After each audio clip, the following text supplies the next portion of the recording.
आपको सुनाने जा रही हूँ तारा रानी की कथा, माता जागरण कथा। राजा इस पर माँ भगवती के बहुत भक्त थे और रात दिन महामाई की पूजा किया करते थे। माँ ने उन्हें राजपाट, धन दौलत, ऐशो आराम सभी साधन दिए थे। उनके यहाँ कोई कमी नहीं थी, लेकिन घर में कोई संतान नहीं थी, तो वह माँ से पुत्र की प्रार्थना करते थे ताकि वे संतान का सुख भोग सके, उनके पीछे भी उनका नाम लेने वाला हो, उनका वंश चलता रहे। माँ ने उनकी पुकार सुन ली। एक दिन माँ ने आकर राजा को स्वप्न में दर्शन दिए और कहा वे तेरी भक्ति से बहुत प्रसन्न हैं। राजा को 2 पुत्रियां प्राप्त हो गईं और उनको इसके बाद राजा के घर में एक कन्या का जन्म हुआ। राजा ने अपने राज दरबारियों को बुलाया, पंडितों को बुलाया और बच्ची की जन्म कुंडली तैयार करने का आदेश दिया। पंडित ने उस बच्ची की जन्म कुंडली तैयार की और कहा, ये कन्या साक्षात देवी है। यह कन्या जहाँ भी कदम रखेगी वहाँ खुशियाँ ही खुशियाँ होंगी। कन्या भी भगवती की पुजारिन होगी। उस कन्या का नाम तारा रखा गया। थोड़े समय बाद राजा के घर पर एक और कन्या का जन्म हुआ। पंडितों ने जब उसकी कुंडली तैयार की तो वे उदास हो गए। राजा ने उदासी का कारण पूछा तो वे कहने लगे कि कन्या राजा के लिए शुभ नहीं है। राजा ने उदास होकर ज्योतिषियों से पूछा। उस समय ज्योतिषियों ने अनुमान लगाकर बताया कि वे दोनों कन्याएं जिन्होंने उनके घर पे जन्म लिया है, पूर्व जन्म में देवराज इंद्र के दरबार की अप्सराएं थीं। उन्होंने सोचा कि वे भी मृतलोक में भ्रमण करके देखेंगी कि मृतलोक में मनुष्य किस तरह से रहते हैं। दोनों ने मृतलोक में आकर एकादशी का व्रत रखा। बड़ी बहन का नाम तारा था, छोटी बहन का नाम रुक्मणी था। बड़ी बहन तारा ने अपनी छोटी बहन से कहा कि रुक्मन, आज एकादशी का व्रत है, हम लोगों ने आज भोजन नहीं करना है, अतः वह बाजार जाकर फल ले आई। रुक्मन बाजार जाकर फल लेने गई तो वहाँ उसने मछली के पकौड़े बनते देखे। उसने अपने पैसे के तो पकौड़े खा लिए और तारा के लिए फल लेकर वापस आ गई और फल उसने तारा को दे दिए। तारा के पूछने पर उसने बताया कि उसने मछली के पकौड़े खा लिए हैं। तारा ने उसको एकादशी के दिन मांस खाने के कारण श्राप दिया कि वे निम्न योनि में जाएगी और मछली बनकर सारी उम्र कीड़े मकोड़े खाती रहेगी। उसी देश में एक ऋषि गुरु गोरख अपने शिष्यों के साथ रहते थे। उनके शिष्यों में एक शिष्य तेज स्वभाव और घमंडी था। एक दिन वह घमंडी शिष्य पानी का कमंडल भरकर खुले स्थान में एकांत में जाकर तपस्या करने बैठ गया। वह अपनी तपस्या में लीन था। उसी समय उधर से एक प्यासी कपिला गाय आ गई। उस ऋषि के कमंडल में पानी पीने के लिए उसने मुंह डाला और सारा पानी पी गई। जब कपिला गाय ने मुंह बाहर निकाला तो खाली कमंडल की आवाज सुनकर उस ऋषि की समाधि टूटी। उसने देखा कि गाय ने सारा पानी पी लिया था। ऋषि ने गुस्से में आकर कपिला गाय को बहुत बुरी तरह चिमटे से मारा, जिससे वह गाय लहूलुहान हो गई। यह खबर गुरु गोरख को मिली तो उन्होंने कपिला गाय की हालत देखी। उन्होंने अपने उस शिष्य को बहुत बुरा भला कहा और उसी वक्त आश्रम से निकाल दिया। गुरु गोरख ने गौ माता के पाप से छुटकारा पाने के लिए एक यज्ञ किया। इस यज्ञ का पता उस शिष्य को भी चल गया जिसने कपिला गाय को मारा था। उसने सोचा यदि वह अपने अपमान का बदला जरूर लेगा। यज्ञ शुरू होने पर शिष्य ने एक पक्षी का रूप धारण किया और चोंच में सर्प लेकर भंडारे में फेंक दिया, जिसका किसी को पता नहीं चला। वह छिपकली जो पूर्व जन्म में तारा देवी की छोटी बहन थी, बहन के शाप के कारण छिपकली बनी थी। सर्प का भंडारे में गिरना देख रही थी। त्याग और परोपकार की भावना से वह भंडारा होने तक का दीवार पर चिपकी समय प्रतीक्षा कर रही थी। कई लोगों के प्राण बचाने के लिए उसने अपने प्राण न्यौछावर कर लेने का मन ही मन निश्चय किया। खीर भंडारे में दी जाने वाली थी। बांटने वालों की आंखों के सामने ही वह छिपकली दीवार से कूदकर कढ़ाई में जा गिरी। लोग छिपकली को बुरा भला कहते हुए खीर की कढ़ाई को खाली करने लगे तो उन्होंने उसमें मरे हुए सांप को देखा। तब जाकर सबको मालूम हुआ कि छिपकली ने अपने प्राण देकर उन सबके प्राणों की रक्षा की थी।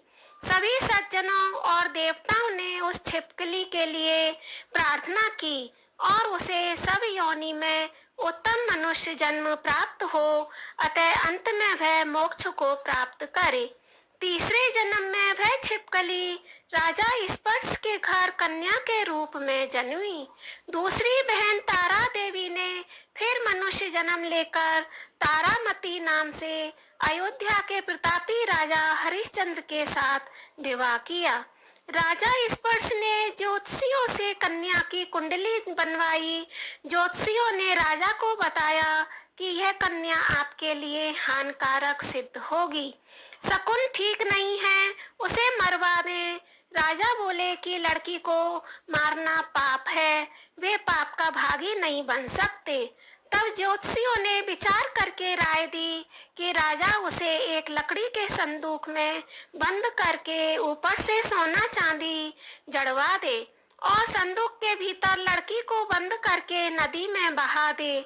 सोने चांदी से जड़ा हुआ संदूक अवश्य ही कोई भी लालच में आकर निकाल लेगा और राजा को कन्या वध का पाप भी नहीं लगेगा।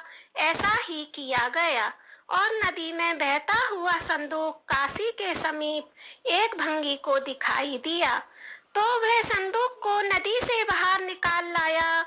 उसने संदूक खोला, सोने चांदी के साथ अत्यंत रूपवान कन्या दिखाई दी। उस भंगी के कोई संतान नहीं थी। उसने अपनी पत्नी को ये वह कन्या लाकर दी तो पत्नी की प्रसन्नता का ठिकाना ना रहा। अपनी संतान के समान ही पति-पत्नी दोनों प्रेम से कन्या का नाम रुक्को रख दिया। रुक्को बड़ी हुई तो उसका विवाह हुआ। रुक्को की सास महाराजा हरिश्चंद्र के घर सफाई आदि का काम करने लगी। एक दिन वह बीमार पड़ गई तो रुक्को महाराज हरिश्चंद्र के घर काम करने के लिए पहुंच गई। राजा की पत्नी तारामती ने जब रुक्को को देखा तो वह अपने पूर्व जन्म के पुण्य से उसे पहचान गई। तारामती ने रुक्को से कहा कि वह उसके पास आकर बैठे। महारानी की बात सुनकर रुक्को बोली, वो एक भंगिन है, भला वह रानी के पास कैसे बैठ सकती थी।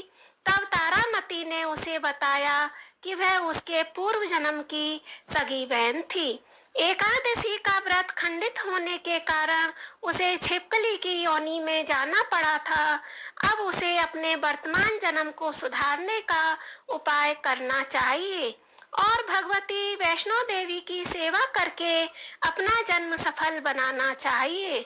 यह सुनकर रुक्को को बड़ी प्रसन्नता हुई और जब उसने उपाय पूछा तो रानी ने बताया कि माता वैष्णो देवी सब मनोरथों को पूर्ण करने वाली हैं। जो लोग श्रद्धा पूर्वक माता का पूजन व जागरण करते हैं उनकी सब मनोकामना पूर्ण होती है। रुक्को ने प्रसन्न होकर माता की मनौती मानते हुए कहा, यदि माता की कृपा से उसे एक पुत्र प्राप्त हो गया तो वह माता का पूजन और जागरण कराएगी।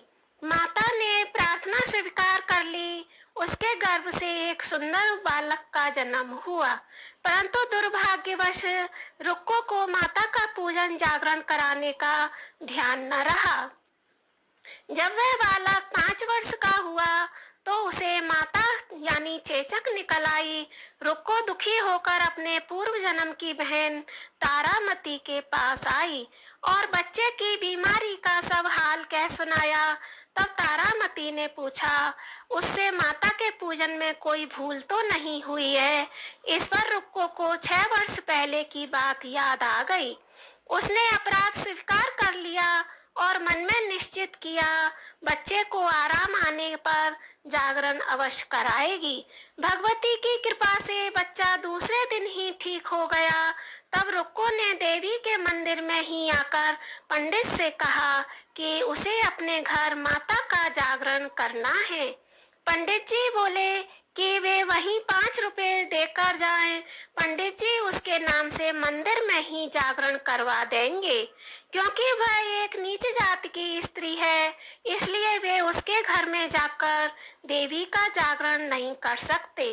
रुक्को ने कहा कि माता के दरबार में तो ऊंच नीच का कोई विचार नहीं होता है।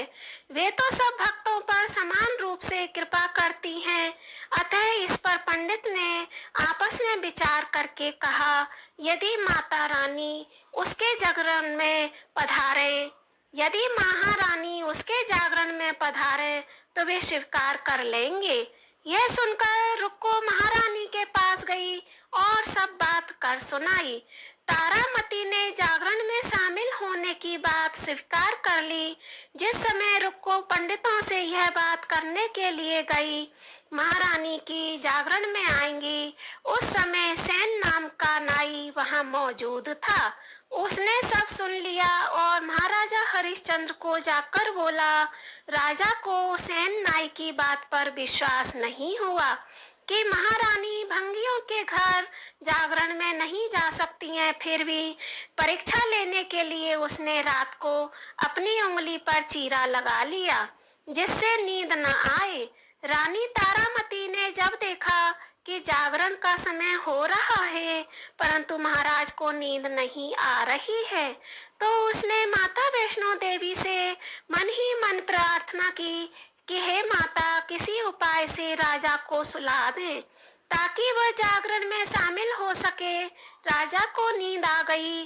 तारामती रोशनदान से रस्सा बांधकर महल से उतरी और रुक्को के घर जा पहुंची। उस समय जल्दी के कारण रानी के हाथ से रेशमी रूमाल तथा पांव का एक कंगन रास्ते में ही गिर पड़ा। उधर थोड़ी देर बाद राजा हरिश्चंद्र की नींद खुल गई।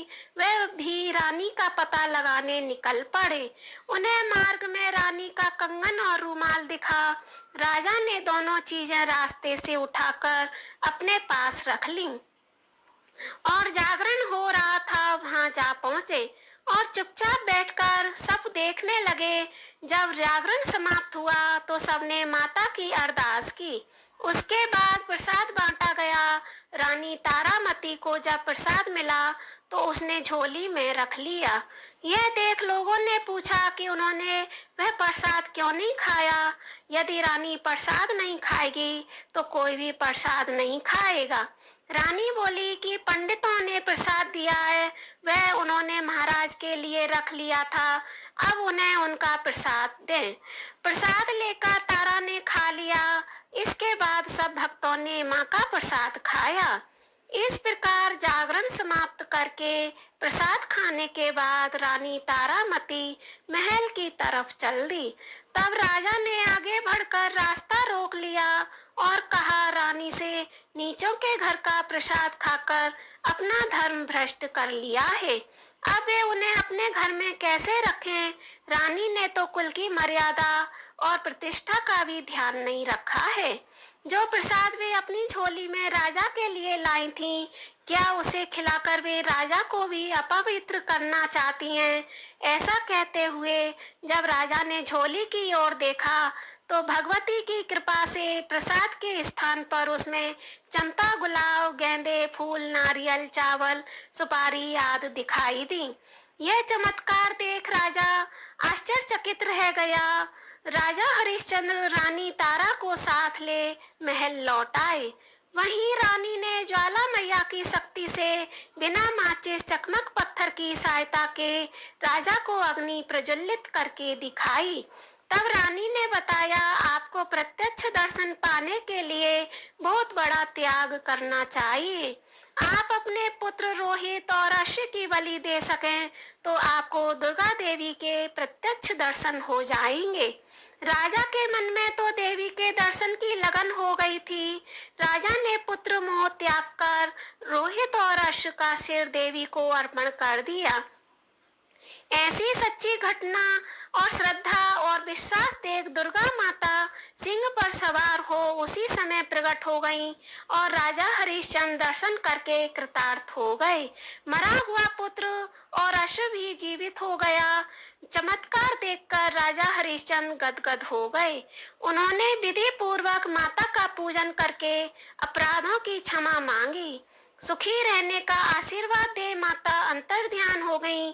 राजा ने तारा रानी की भक्ति की प्रशंसा करते हुए कहा कि वे रानी के आचरण में अति प्रसन्न हैं। उसके धन्य भाग हैं जो वे उसे पत्नी के रूप में प्राप्त हुई हैं।